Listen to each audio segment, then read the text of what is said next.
আচ্ছা, অতিরিক্ত পরিমাণে মিষ্টি খেলে সত্যিই কি ব্রেন ড্যামেজ হয়ে যায়? এই বিষয়টি জানার জন্য কিছু সায়েন্টিস্টরা একটি শকিং এক্সপেরিমেন্ট করে, যেখানে তারা দুটি স্বাস্থ্যবান ইঁদুরকে দুই ধরনের খাবার দিত এবং কিছুদিন পর যখন ইঁদুর দুটিকে একটি জলের পাত্রের মধ্যে ছেড়ে দেওয়া হলো, সেখানে দেখা গেল 0% মিষ্টি খাওয়ার ইঁদুরটি মাত্র 5 সেকেন্ডের মধ্যেই সে তার লক্ষ্যে পৌঁছে যায়। কিন্তু দ্বিতীয়টি, যাকে অনেক পরিমাণে মিষ্টি খাওয়ানো হয়েছিল, সে তার লক্ষ্যে যাওয়া তো দূরের কথা, নিজের রাস্তায় খুঁজে পাচ্ছিল না, যেন মেমোরি সম্পূর্ণভাবে ডিলিট হয়ে গেছে। কারণ অতিরিক্ত মিষ্টি হাইপোক্যাম্পাস নামের ব্রেনের একটি সেলকে দুর্বল করে দেয়, যে সেলটি মেমোরি ধরে রাখতে বা কোনো নতুন কিছু শেখার জন্য ব্যবহার হয়। এই কারণে তার লক্ষ্যটি সামনে থাকা সত্ত্বেও সে এদিক ওদিকে ছুটে বেড়াচ্ছিল এবং সে এমনটা করতে করতে সম্পূর্ণ 36 সেকেন্ড পরে গিয়ে সে তার লক্ষ্যে পৌঁছায়।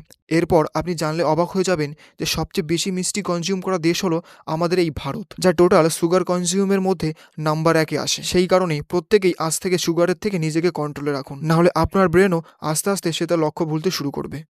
যদি আপনি 10 বা 12-এর স্টুডেন্ট হয়ে থাকেন, তবে এই ভিডিওটি আপনার জন্য বানানো। বৈজ্ঞানিকদের এমন একটি প্রয়োগ যা আপনাদের কাজে আসতে পারে। আপনারা সকলেই ছোট বয়সে হয়তো এই চিটিং পেনের কথা শুনেছেন, যার উপরে লাইট মারলেই তার উপরে লেখা জিনিসগুলো দেখা যেত।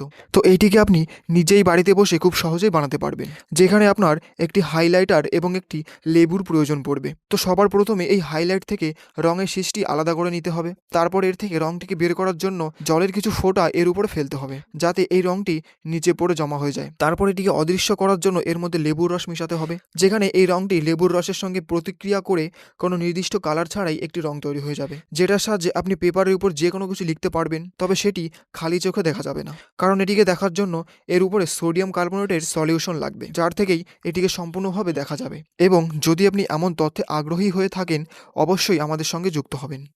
বৈজ্ঞানিকরা এমন একটি গ্রহের খোঁজ করেছেন যেখানে আগে থেকেই জীবের অস্তিত্ব আছে। সাল 2015-তেই বৈজ্ঞানিকরা একটি গ্রহের খোঁজ করেছিলেন, যেটির নাম K21-8b।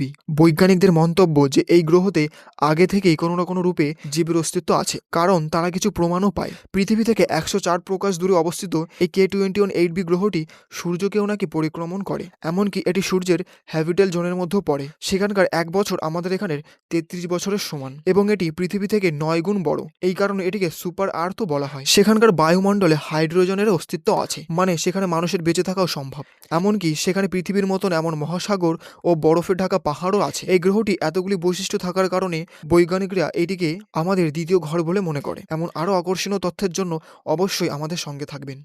আপনি হয়তো বৃষ্টিরূপে শুধুমাত্র জলকেই আকাশ থেকে পড়তে দেখেছেন। শুনে একটু আজব লাগতে পারে। যে গ্রহগুলিতে বৃষ্টি হয় সেখানে বৃষ্টিরূপে শুধুমাত্র জল পড়বে এমন কোনো বিষয় নেই। উদাহরণের জন্য আমাদের পৃথিবীতে যেমন জলের বৃষ্টি হয়, ঠিক তেমনটাই শুক্র গ্রহে সালফিউরিক অ্যাসিডের বৃষ্টি হয়। নেপচুনে বৃষ্টিরূপে হিরে পড়ে। HD 189733b গ্রহে কাচের বৃষ্টি হয়। তেমনই টাইটান গ্রহে বৃষ্টিরূপে মিথেন পড়ে। ও যে LTR 56b গ্রহে বৃষ্টিতে আকাশ থেকে লোহা পড়ে। এমন আকর্ষণীয় বৈজ্ঞানিক প্রযুক্তি এবং বিভিন্ন তথ্যের জন্য ফ্যাক্ট BTFকে অবশ্যই ফলো করে রাখুন।